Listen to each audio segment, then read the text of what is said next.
Hola, hoy nos metemos de lleno en un periodo, fascinante y bastante convulso de la historia de España, el siglo XIX. Sí, Tenemos aquí un resumen que lo llama, y la verdad es que es muy gráfico, de cómo nos peleamos sin ayuda de nadie. un título bastante acertado, sí. Pues esa es un poco la misión de hoy, intentar entender por qué España, a la muerte de Fernando VII, con Isabel II niña y una regencia. La de María Cristina, su madre. Exacto, por qué se dedicó básicamente a pelearse consigo misma una y otra vez, a ver si lo desliamos un poco. Pues sí, es que es un siglo clave. Ahí es donde, como dicen las fuentes, se ve muy clara esa idea de las dos Españas. Ajá. La excusa fue el lío de la sucesión, ¿no? ¿Quién heredaba el trono? Pero el fondo era mucho más complicado. Claro, Los liberales se pusieron del lado de la regente, de María Cristina. la reina viuda. Eso es. Y los más reaccionarios, pues con el hermano del rey, con Carlos María Isidro. Y ahí empezó todo. La primera guerra carlista. La primera guerra carlista. 7 años, ¿eh? 7 años de enfrentamiento durísimo. Durísimo. Entre los que se veían como modernos y los carcas, por decirlo rápido. Y las notas que tenemos sugieren que Europa miraba. Sí. Ujú. Con mucho interés, casi como si esto fuera un laboratorio. Exacto, un laboratorio sociológico. Y no solo miraban, las fuentes que manejamos detallan que había intereses de fuera. ¿Ah, sí? Sí.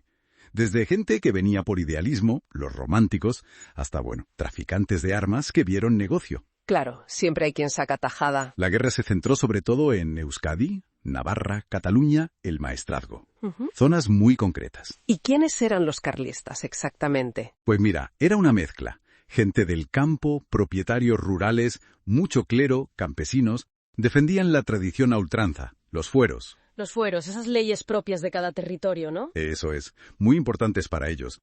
Y una visión, digamos, muy tradicionalista de la religión y del Estado, frente al liberalismo que quería centralizar. Hubo personajes casi de novela, ¿verdad? Como el general Zumalacárregui. Zumalacárregui, sí, una figura clave. El resumen cuenta su muerte, que fue casi ridícula.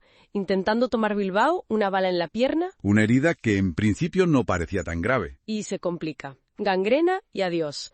Increíble para un estratega tan bueno. Sí, la verdad es que sí. Y después de 7 años de mucho desgaste, de mucha crueldad por ambos bandos, ¿Que la hubo? se llegó a una solución, digamos, práctica. El famoso abrazo de Vergara. Entre Maroto, el general carlista, y Espartero, el liberal. Exacto. Un pacto en esencia. Paz a cambio de que los oficiales carlistas pudieran seguir en el ejército conservando sus grados. Y respetar 2 fueros, ¿no? Eso era clave. Y el compromiso de respetar los fueros vascos y navarros, sí. Fue pragmático. Pragmatismo, sí. Pero las fuentes también dicen que no cerró todo, ¿verdad? Que quedaron rescoldos. Cierto. No todos los carlistas lo aceptaron. El general Cabrera, por ejemplo, el tigre del Maestrazgo, ¿Qué pasó con él? siguió luchando. Las notas sugieren que en su caso había mucho de personal, de venganza, porque los liberales habían fusilado a su madre. Uf, qué duro. Sí. Más que una estrategia militar con futuro, parecía ya otra cosa. Así que Vergara fue necesario, pero no convenció a los más radicales de ninguno de los dos lados. Y hablando de Espartero, esto nos lleva a otro tema. Los militares metidos en política. El gran tema del 19 español. Su figura es como el pistoletazo de salida de esa tendencia, ¿no? Militares que dan un paso al frente, a menudo como si fueran a salvar la nación. ¿Por qué pasó tanto eso? Pues mira, los análisis que tenemos apuntan a varias cosas. Por un lado, los partidos políticos eran muy débiles. ¿Débiles cómo? Pues eran más bien facciones alrededor de una persona, sin un programa muy claro, sin mucha base social fuerte. Entiendo. Luego, también se ve en las fuentes una mentalidad de no aceptar fácilmente la autoridad del que piensa distinto, como si el poder solo fuera legítimo si lo tienen los míos. Ya. Y claro, no hay que olvidar la amenaza carlista, que seguía ahí latente. El ejército se veía a sí mismo, y algunos lo veían, como el único que podía mantener el orden liberal frente a esos enemigos interiores. Y mientras los militares entraban y salían, se intentaban reformas. Como la famosa desamortización de Mendizábal. Ah, sí, la desamortización. La idea sobre el papel era quitarle poder a la Iglesia, ¿no? Su poder económico, y conseguir dinero para la guerra, pero... Pero el resultado fue, bastante más complejo, y según las fuentes, en parte contraproducente. ¿Por qué? Pues porque al final benefició sobre todo a gente que ya tenía dinero, burgueses, terratenientes cercanos al nuevo régimen de Isabel II. Compraron las tierras de la iglesia muy baratas. O sea que no modernizó el campo como se esperaba. No realmente. Para muchos campesinos incluso empeoró las cosas.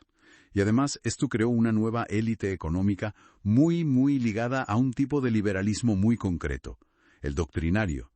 Explica un poco eso del liberalismo doctrinario. Suena... ¿Restrictivo? Y lo era. Es un liberalismo, digamos, muy conservador, quería un equilibrio entre la corona y algunas libertades, pero muy pocas y para muy pocos. ¿Cómo se notaba eso? Pues, por ejemplo, en el voto, el sufragio era censitario y muy restringido. Solo votaban los que tenían mucho dinero, una parte minúscula de la población. Claro, así el régimen tenía una base social pequeñísima. Muy estrecha, sí, y muy excluyente. Y en medio de todo este jaleo político, militar, económico, hasta los hermanos Becker. Ah, los Beckers. Sí. El resumen menciona algo llamado los Borbones en pelota. ¿Qué es eso? Pues mira, se les atribuye a ellos, bajo el seudónimo Sem, un álbum de acuarelas satíricas. Bueno, satíricas y bastante. Explícitas. Casi pornográficas. ¡Ostras! ¿Contra quién? Contra la reina Isabel II, sobre todo. Criticaban su vida privada, sus supuestos amantes, la corrupción de la corte, todo con dibujos muy bestias y versos mordaces. Y eso circulaba. De forma clandestina, claro. Pero circulaba. Y es interesante porque demuestra, y las fuentes lo recogen, que el cabreo con la monarquía y la inestabilidad llegaba a todas partes, a la cultura, a la opinión, de forma muy ácida. ¡Qué fuerte! La tensión era tal que hasta la regente, María Cristina, acabó harta. Sí, acabó renunciando y se fue de España. Dejando a Espartero como nuevo regente y al país, pues como dice el título, listo para la siguiente pelea. Exacto. La sensación era de interinidad constante. Entonces, resumiendo mucho esta inversión rápida, ¿qué nos queda? Un siglo XIX español, pues eso, marcado por la división interna. Totalmente.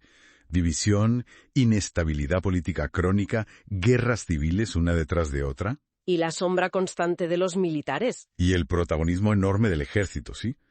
Lo que llama la atención, y se ve en las fuentes, es esa especie de incapacidad para construir un proyecto común. Como si siempre se buscara la excusa para el enfrentamiento. Exacto.